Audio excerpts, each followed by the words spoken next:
उड़ान हिंदी पाठमाला पाठ 9 का अभ्यास आज करेंगे। Open your book. इस पाठ में आप सबसे पहले प्रश्न अभ्यास में शब्दार्थ करेंगे। सुहाना मीन्स सुहावना, पनघट पानी भरने का घाट, निद्रा नींद, लोहित लाल, गागर घड़ा, अक्षण पल। पाठ की समझ, ये वाला जो भाग होता है ये आपका प्रश्न हिंदी ए में आते हैं, है ना। इसको आज करेंगे। इन प्रश्नों के उत्तर लिखो। लोग पनघट पर क्यों जाते हैं? उत्तर है लोग पनघट पर गागर में पानी भरने जाते हैं। चिड़िया कहाँ गाती हैं? चिड़िया पेड़ों पर गाती हैं। सूर्य की लाल किरणें कब दिखाई देती हैं? सुबह सवेरे सूर्य की लाल किरणें दिखाई देती हैं, है ना। जब सूर्य उदय हो जाता है तब हमें सूर्य की लाल किरणें दिखाई देती हैं। आप ऐसा भी लिख सकते हैं कि सूर्य उदय होने पर सूर्य की लाल किरणें दिखाई देती हैं। कविता में लोगों को क्या करने के लिए कहा गया है? कविता में लोगों को सुबह सवेरे उठने को कहा गया है। किसने अपने अपने घर छोड़ दिए हैं? गायें, भैंसों, मुर्गों व घोड़ों ने, घोड़े की जगह घोड़ों कर लीजिएगा, यहाँ ओ की मात्रा लगाइएगा। घोड़ों ने अपने अपने घर, अच्छा सॉरी, गायें, भैंसों, मुर्गे व घोड़े अपने अपने घर छोड़कर बाहर आ गए हैं। गायें, भैंसें, मुर्गे व घोड़े अपने अपने घर छोड़कर बाहर आ गए हैं। कविता की पंक्तियाँ पूरी करो। इन पंक्तियों में आपको क्या करना है? इनमें आपको कविता के अंशपूर्ण लिखने हैं, ये आपको स्वयं करना है। पीछे कविता लिखी हुई है, एक्शन है, यह है कुछ करने का, डैश डैश भरने का, है ना।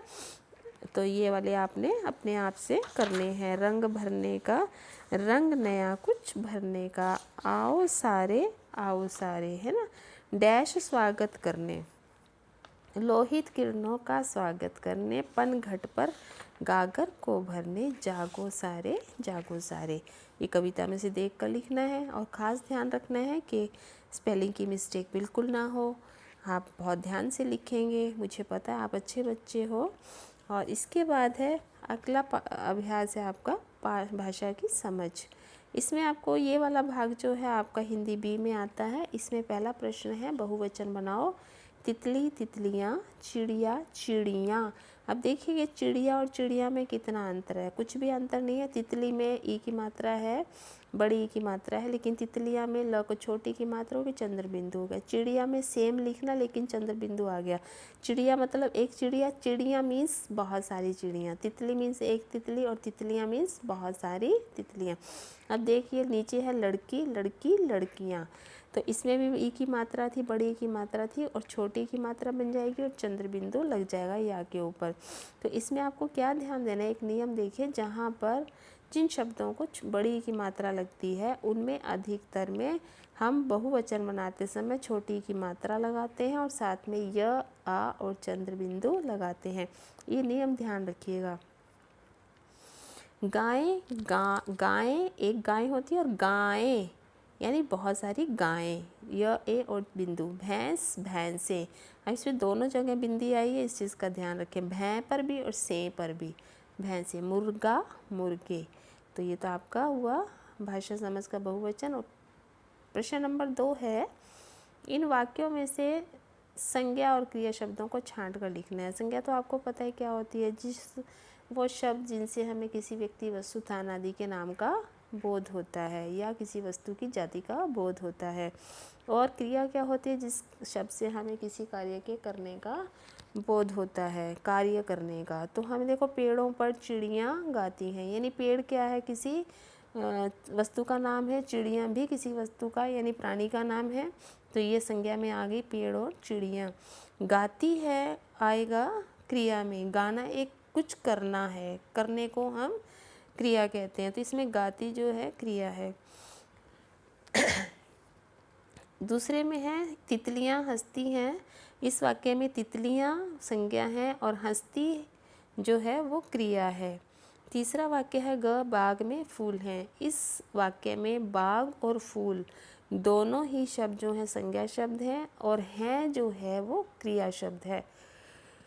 है क्यों है? क्योंकि किसी चीज़ का होना या करना क्रिया कहलाता है। यहाँ बाग में फूल हैं तो ये होना है। नवीन पढ़ रहा है, नवीन इस वाक्य में संज्ञा है और पढ़ना क्रिया है। राइट। अब घर चले, घर संज्ञा है और चले क्रिया है।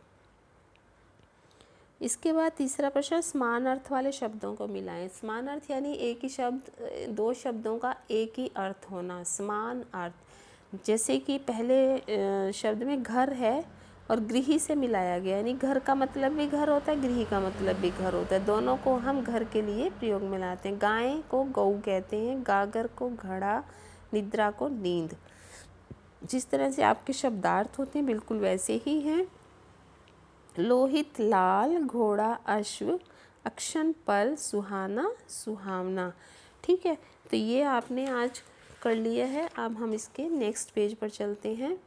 नेक्स्ट पेज पर क्या है, आपको कुछ दोहे दिए हैं, पढ़ो अर्थ समझो। काल करे सो आज कर, आज करे सो अब, पल में पढ़ले होएगी बहुरी करेगा कब। इस दोहे में बताया गया है कि जो काम आपने कल पर छोड़ा है उसे कल पर नहीं छोड़ो, आज ही कर लो। और जिसे आप सोच रहे हो आज करेंगे उसे अभी कर लो, क्योंकि समय का कोई भरोसा नहीं है, कब परले आ जाए, कब मुसीबत आ जाए, कब जीवन में कुछ ऐसी विपत्ति आ जाए कि हमें समय ना मिले, और फिर अगर वो विपत्ति आ गई तो फिर कब करोगे, यानी हमें करने का समय ही नहीं मिलेगा। विद्या धन उद्यम बिना कहो जुपावे कौन, बिना डुलाए ना मिले जो पंखा की पौन। इस दोहे में कहा गया है कि विद्या ही सबसे महत्वपूर्ण धन होता है। आप बताओ ये धन कहाँ से मिलेगा? कहो जुपावे कौन, ये बताओ कहाँ से मिल सकता है? ये बिना परिश्रम के नहीं मिल सकता है। जो परिश्रम करता है उसे ही विद्या रूपी धन प्राप्त होता है।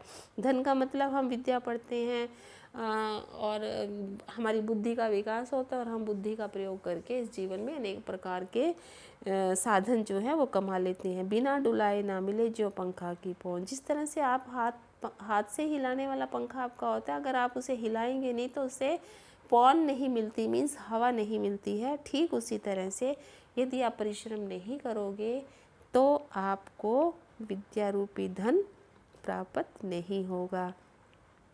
ये दोहा आप बच्चों के लिए वैसे भी बहुत महत्वपूर्ण है, इसे याद रखें और सबको सुनाएं। बड़े बड़ाई ना करे, बड़े न बोले बोल, रहीमन हीरा कब कहे, लाख टका मेरो मोल।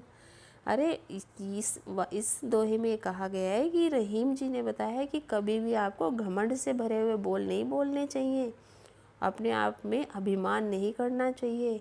यदि आप बड़े हैं तो आप बिना बोले ही आपका बड़प्पन दिख जाएगा, और अगर आप बड़े नहीं हैं तो आप चाहे कितने ही घमंड से भरे हुए, अभिमान से भरे हुए वचन बोल लो, तब आप बड़े नहीं लगोगे, क्योंकि लोगों को पता लग जाएगा कि बड़ा बोलने वाला बड़ा नहीं होता। जैसे कि हीरा जो है वो लाखों का होता है, लेकिन क्या हीरा कभी बोलकर कहता है कि मैं लाख टके का हूँ? नहीं कहता ना, वो तो अपनी चमक से ही बता देता है कि वो कितना कीमती है। इसी तरह से प्रत्येक व्यक्ति को सादगी से और शालीनता से रहना चाहिए, अभिमान नहीं करना चाहिए। करत करत अभ्यास के जड़मती हो सुजान, रसरिया व जात के सिल पर पड़त निशान। प्यारे बच्चों, आज तो बहुत ही सुंदर सुंदर दोहे हैं। बहुत लंबे समय के बाद ये दोहे पढ़ने को मुझे मिले हैं।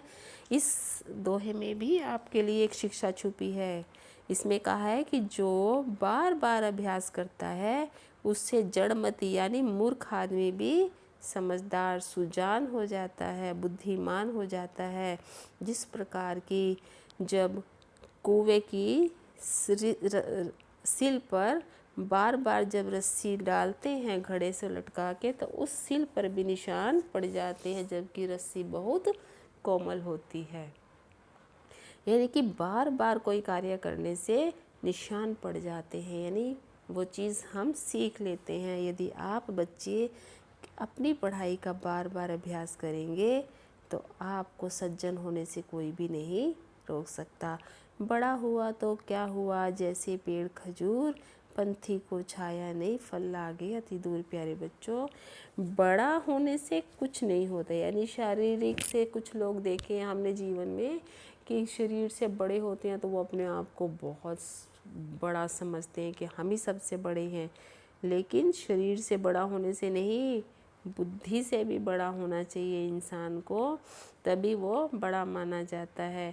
कहते हैं कि जो पेड़, खजूर का पेड़ है, वो बहुत ही बड़ा होता है, बहुत ऊंचा होता है, लेकिन उस खजूर के पेड़ का बताओ क्या फ़ायदा है? बड़ा है तो क्या हुआ? कोई फ़ायदा नहीं, क्योंकि ना तो उसका इतना घनेरी छाया होती है, उसके नीचे अगर कोई राही थक कर बैठ भी जाए तो उसके नीचे बैठने से उसे शांति नहीं मिलती, क्योंकि वो छाया ही नहीं देता। और उसमें जो खजूर का फल है वो भी इतनी दूर लगता है कि उसे तोड़ने में भी कठिनाई आती है। तो हमें खजूर के पेड़ की तरह सिर्फ शरीर से बड़ा नहीं होना है, बल्कि गुणों में भी बड़ा होना चाहिए, है ना। आगे है, सोच समझ कर सवेरा होने पर। सवेरा होने पर क्या होता है? कोई 4 बातें लिखो। पशु पक्षी और लोग जाग जाते हैं। बिल्कुल, आपने इस कविता में कितनी सारी चीज़ें पढ़ी हैं। ठंड चिड़िया व अन्य पंछी चहचहाते हैं। बच्चे और बड़े सैर को जाते हैं। ठंडी ठंडी हवा चल रही होती है जब हम सुबह उठते हैं। और जो बच्चे 8-8 9-9 बजे उठते हैं बेटा, उनको तो पता ही नहीं कि ठंडी हवा क्या होती है, क्योंकि वो तो जब बिस्तर से निकलते हैं तो सूर्य चाचू बाहर आ चुके होते हैं और अपनी गर्मी फैला चुके होते हैं। तो प्यारे बच्चों, अगर ठंडी ठंडी मौसम का आनंद लेना है तो सुबह जल्दी उठें। और सुबह जब आप उठेंगे तो घास पर ओस की बूंदें होती हैं, और स्त्रियां पहले गागर में पानी लेने चली जाती थी, अभी भी स्त्रियां जो हैं अपना चूल्हे चौके का काम करती हैं, अपने गाय भैंस पशुओं को देखभाल करती हैं, है ना। और इसके बाद है हमारा एक और आपकी बात में आपको अपनी बात अपने आप बतानी है। इसमें मुझे तो कुछ नहीं करना, पर फिर भी मैंने 1-2 बात आपको बता दी है, लेकिन ये तो आपको पता ही है कि इस पक्षी की आवाज़ से पता चलता है कि अब सवेरा होने वाला है। मुर्गे की, तुम्हारे घर में सबसे पहले कौन उठता है? अब मैं तो मम्मी हूँ, मैं और मेरे हस्बैंड दोनों उठ जाते हैं, मम्मी पापा उठते हैं। आपके घर में कौन उठता है? आप जल्दी उठते हैं तो आप लिखेंगे कि अब मैं उठता हूँ। मम्मी उठती हैं तो मम्मी का नाम मम्मी को लिखेंगे, मम्मी उठती हैं। अगर बहन उठती है तो आप लिखेंगे मेरी बहन उठती है। और भाई उठता है तो आप लिखोगे मेरा भाई पहले उठता है। अगर सारे उठ जाते हैं तो आप लिखोगे मम्मी पापा मैं और भाई बहन सब उठ जाते हैं, ऐसे लिखोगे। तुम सुबह कितने बजे उठते हो? ये तो देखो, अब आपको अपनी मर्ज़ी से लिखना है कि आप कितने बजे उठते हो। भाई सच सच लिखना, जितने भी बजे उठते हो। अगर 8 बजे उठते हो तो 8 बजे लिखो, 5 बजे उठते हो तो 5 बजे लिखो। क्या तुम सुबह टहलने जाते हो? ये भी तुम खुद बताओगे कि टहलने जाते हो तो हाँ जी लिखोगे, नहीं टहलने जाते हो तो नहीं जी लिखोगे। तुम्हारे घर में सुबह कैसा दृश्य होता है? भाई जब तुम सुबह उठते हो तो तुम्हारे घर में क्या हो रहा होता है? मम्मी क्या कर रही होती हैं, पापा क्या कर रहे होते हैं, ये लिखना है। भाई क्या कर रहा होता है और आप क्या कर रहे होते हैं, ये सारी बातें लिखनी है आपको। और ये तुम्हारी कलम से एक बहुत ही अच्छा अवसर मिला आपको, कविता पूरी करो। जागो जागो हुआ सवेरा, अब तो दूर हुआ अंधेरा। अब इस कविता में आपको एक नई कविता लिखनी है। देखो कितनी, 1 2 3 4 5 6 लाइनें लिखनी है बस। तो आप जो इस कविता में आपने जो पढ़ी है ना, जागो कविता, इसमें से कुछ लाइनें लेकर अपनी मर्ज़ी से उनको बदल कर नई भाषा, मतलब नए शब्दों में चेंज करके आप लिख सकते हैं। और इस तरह से आपकी कविता लिखी जाएगी और आप कवि बन जाएंगे, है ना। चाहे वो कैसी भी लिखी जाए, ये मत सोचना कि अरे हमारी कविता तो अच्छी नहीं लगेगी मैम को। मुझे तो सबकी कविता अच्छी लगती है, क्योंकि जब मैं छोटी थी मैं भी ऐसी ही कविता बनाती थी, कुछ भी लिख देती थी, बड़े हंसते भी थे। तो क्या हुआ, हाँ देखो मैं आपको कितने अच्छे से पढ़ा रही हूँ, है ना। जब हम बचपन में सीख लेते हैं तो हमें वो फ़ायदा देता है। Okay, have a nice day, love you.